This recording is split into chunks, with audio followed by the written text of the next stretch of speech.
இவ எங்கே இவ்வளோ வேகமாக நடந்து போகிறாளே அப்படின்னு சொல்லிட்டு பார்க்குறீங்களா? ஆமாங்க, வேகமாக தான் நடந்து போயிட்டுருக்கேன். ஏன்னா நேரம் ஆயிடுச்சு. காலையிலேருந்து கிளம்பணும்னு எனக்கும் ஈவினிங் தாங்க டைம் கிடச்சிது. அதுவும் 5:30க்கு மேலே தான் ரெடியானே. ரெடி ஆகிட்டு இப்போ கிளம்பி போயிட்டுருக்கேன். அதனால தாங்க இந்த வேகம். இப்போ நான் எங்கே போகிறேன்னு தெரிஞ்சுக்கணுன்னா ஒரு செகண்ட் வெயிட் பண்ணுங்கள். இப்போ தெரிஞ்சிருக்கோம் உங்களுக்கு. டிமார்ட்டில் தாங்க இருக்கேன். அதுவும் புதுசாக குன்றத்தூரில் லான்ச் பண்ணியிருக்காங்க இல்லைங்களா, அந்த டிமார்ட்டில் தான் இருக்கேன். நெக்ஸ்ட் மந்த் ஸ்கூல் ஓப்பன் ஆகிடும், எல்லாருமே பிஸி ஆகிடுவோம். அதனால் கொஞ்சம் ப்ரொவிஷன்ஸ்லாம் வாங்கி ஸ்டோர் பண்ணி வச்சுக்கலாம் அப்படின்றதுக்காக தான் இப்போ இந்த டிமார்ட்டுக்கு வந்திருக்கிறேன். நேரமான பதட்டத்தில் உங்களை சேனலுக்கு வெல்கம் பண்ணவே மறந்துட்டேன் பாருங்கள். Hello friends, welcome to Kalyani's உலகம். நம்ம சேனலுக்கு ஃபஸ்ட் டைமாக வந்திருக்கீங்கன்னா நம்ம சேனலை சப்ஸ்கிரைப் பண்ணிக்கிங்க. கூடவே இருக்கக்கூடிய பெல் ஐக்கானை ப்ரெஸ் பண்ணி அதில் ஆல் ஆப்ஷனை கிளிக் பண்ணிக்கிங்க. மறக்காமல் லைக் அண்ட் ஷேர் பண்ணி நம்ம சேனலுக்கு சப்போர்ட் பண்ணுங்கள். டிமார்ட்டோட இந்த பிரான்ச்சை மார்ச் மாதம் தாங்க ஓப்பன் பண்ணியிருக்காங்க. எல்லா டிமார்ட்டை போலையும் இந்த டிமார்ட் ரொம்ப விசாலமாக சகல வசதியோடு சூப்பராக இருக்குது. இந்த பகுதி மக்கள் இதை கண்டிப்பாக பயன்படுத்திக்கலாம். இனிமேல் மாதம் இந்த டிமார்ட்லேயே நம்ம ப்ரொவிஷன்ஸை பார்த்திங்கன்னா பர்ச்சேஸ் பண்ணிக்கலாம்.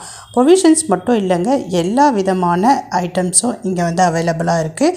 நான் இன்றைக்கி ப்ரொவிஷன்ஸ் மட்டும்தான் வாங்க போகிறேன். வாங்க என்னோட சேர்ந்து ஷாப்பிங் பண்ணுங்கள். டிமார்ட்டினுடைய குன்றத்தூர் பிரான்ச் என்னை ரொம்பவே அட்ராக்ட் பண்ணிடுச்சுன்னு தான் சொல்லணும். ஏன்னா மற்ற சூப்பர் மார்க்கெட்டுக்கெலாம் போகிறப்ப ஃப்ரண்ட்டில் பார்த்திங்கன்னா நம்ம வாங்கணும்னு நினச்சிட்டு போகிற ப்ரொவிஷனல் தவிர மற்ற பொருட்கள் எல்லாம் ஃபஸ்ட்டு பார்த்திங்கன்னா அடுக்கி வச்சுருப்பாங்க. ரொம்ப லாஸ்ட்டில் தான் பார்த்திங்கன்னா அரிசி பருப்புலாம் இருக்கும். ஆனால் இந்த பிரான்ச்சில் ஸ்டார்டிங்லேயே பார்த்திங்கன்னா அரிசி பருப்பு தாங்க வச்சுருக்காங்க. அது எனக்கு ரொம்பவே பிடிச்சமானதாக இருந்திருந்தது. ஃபஸ்ட்டு நாங்கள் இந்த டிமார்ட்டுக்கு இப்போ தான் வந்திருக்கோம். அதனால் என் மனசுக்குள்ளார ஸ்வீட்டான விஷயத்தை தான் பர்ச்சேஸ் பண்ணணும் அப்படின்னு சொல்லிட்டு ஹனியும் நாட்டு சர்க்கரையும் தாங்க முதல்ல நாங்கள் பர்ச்சேஸ் பண்ணோம். அடுத்ததாக பார்த்திங்கன்னா அரிசி பருப்புகளை தான் பார்த்திங்கன்னா பர்ச்சேஸ் பண்ணுவோம். அரிசி பருப்புகள் எல்லாமே ஃப்ரண்ட்லேயே வச்சுருக்காங்கங்க.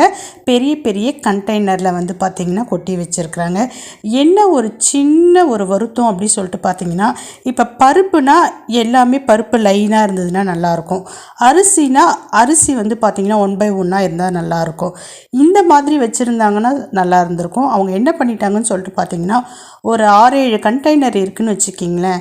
ஃபஸ்ட்டு ஒரு கண்டெய்னரில் அரிசி இருக்குது, அடுத்ததில் பார்த்திங்கன்னா பருப்பு இருக்குது, அடுத்ததில் பார்த்திங்கன்னா மாவு இருக்குது. இந்த மாதிரி இருக்கிறது கொஞ்சம் தேடி எடுக்கிற மாதிரி இருந்தது. இது கொஞ்சம் சிரமமாக இருந்தது. இப்போ அரிசி வகைகள்னு எடுத்துக்கிட்டிங்கன்னு வச்சுக்கிங்களேன்.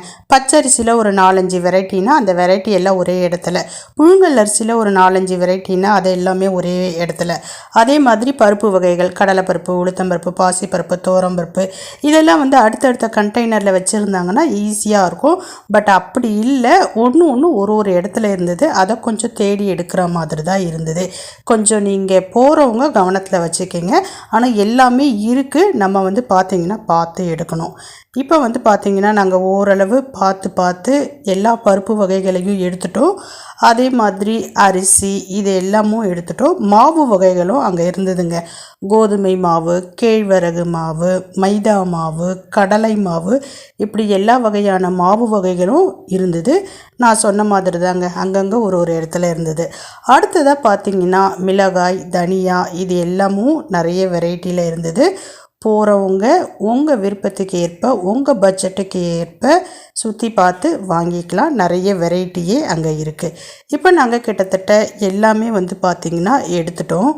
கடைக்குள்ளே போன உடனே அக்காவும் தங்கச்சியும் ஆரம்பிச்சிட்டாளுங்க, நான் தான் எடுப்பேன், நீ தான் எடுப்பேன் அப்படின்னு சொல்லிட்டு. இதெல்லாம் கொஞ்சம் நேரம் தாங்க, ஒரு 1/4 மணி நேரத்துக்கு 2 பேரும் போட்டி போட்டுக்கிட்டு எடுப்பாளுங்க. அப்புறம் 2 பேருமே எடுக்க மாட்டாளுங்க, என்கிட்ட ஒப்படைச்சிட்டு எங்கேயாவது வேறு எதையாவது பார்க்க போயிடுவாளுங்க. பாருங்களேன். இப்போ பார்த்திங்கன்னா ஓரளவு பருப்பு வகைகள், மாவு வகைகள், அரிசி வகைகள் இது எல்லாத்தையுமே பார்த்திங்கன்னா நாங்கள் எடுத்துட்டோம். எல்லா சூப்பர் மார்க்கெட்லேயும் இருக்கிற மாதிரி தாங்க. நம்ம பார்த்திங்கன்னா எடுக்கிற அளவுகளை தான் அவங்க மெஷர் பண்ணி எவ்வளோ இருக்குது அப்படின்றத மென்ஷன் பண்ணி தருவாங்க.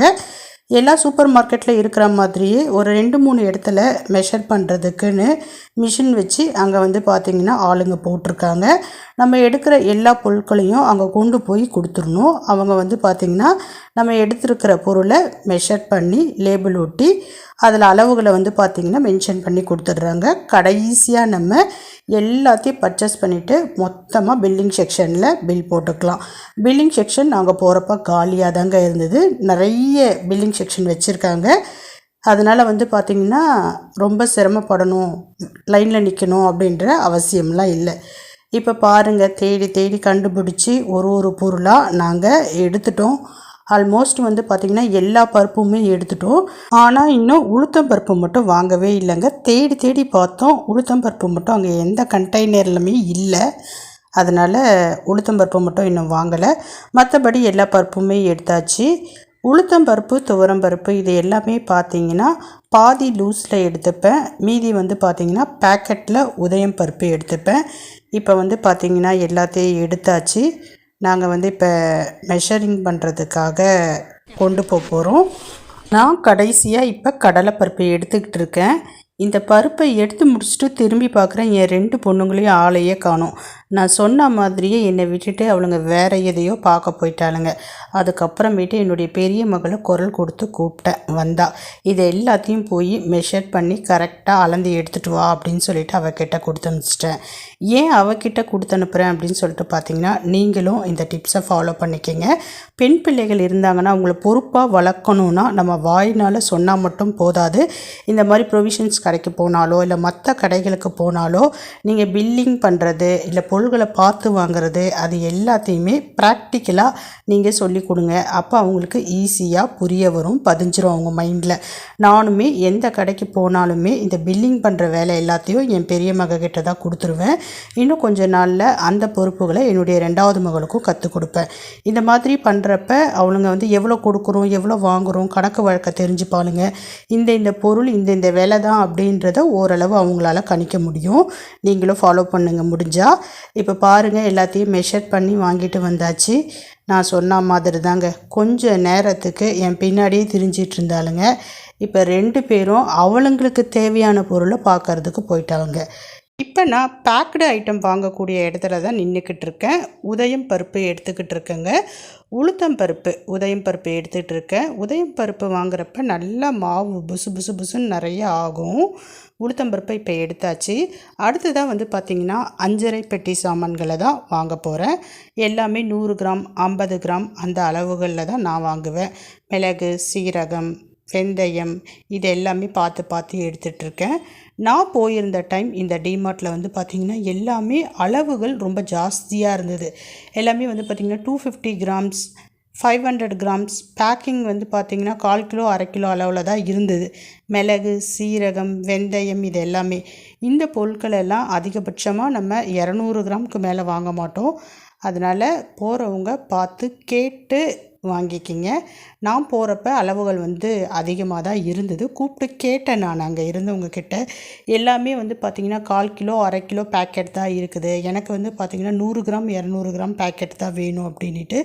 இப்போதைக்கு இதுதான்க்கா இருக்குது, நீங்கள் அப்புறமேட்டு வாங்க, பொறுமையாக வந்து பாருங்கள், நிறைய இருக்குன்னு சொல்லிட்டு சொன்னாங்க. பட் இப்போ எனக்கு டைம் இல்லைன்றதுனால ஓரளவு சரி நம்ம வாங்கிக்கலாம், ஒரு 2-3 மாதத்துக்கு தேவையானதை சேர்த்து வாங்கிக்கலாம் அப்படின்னு சொல்லிட்டு வாங்கியாச்சு.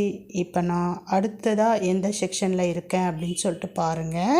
மசாலா பொருள் செக்ஷனில் தாங்க இருக்கிறேன். அதாவது கரம் மசாலா, பிரியாணி மசாலா, சாம்பார் பொடி மசாலா, ரசம் பொடி மசாலா இதெல்லாம் இருக்கக்கூடிய இடத்துல தான் இருக்கிறேன். ஓடி வந்துட்டாளுங்க பாரு 2 பேரும். ஏன்னா அவளுங்க வந்து பார்த்திங்கன்னா இந்த கரம் மசாலாலாம் வாங்குவாளுங்க. அவளுங்க நல்லா இந்த ஸ்பைஸியான ஐட்டம்லாம் செய்கிறதுக்கு தேவையான பொருட்களெல்லாம் வாங்கணும்னு சொல்லிட்டு ஓடி வந்துட்டாளுங்க. இப்போ அங்கேருந்து தேவையான மசாலா பொருட்களை எடுத்தாச்சு. அடுத்ததாக பார்த்திங்கன்னா ஆயில் இருக்கக்கூடிய இடத்துக்கு வந்திருக்கிறேன். ஆயில் ப்ளஸ் இந்த சைட் பார்த்திங்கன்னா அரிசி 25 கிலோ 50 கிலோ அரிசியெல்லாம் வந்து பார்த்திங்கன்னா அடுக்கி வச்சுருக்காங்க. இப்போ நான் ஆயில் தான் பார்த்துட்ருக்கேன். ஆயில் வந்து பார்த்திங்கன்னா எல்லா பிராண்டடுமே வந்து அங்கே இருந்திருந்தது.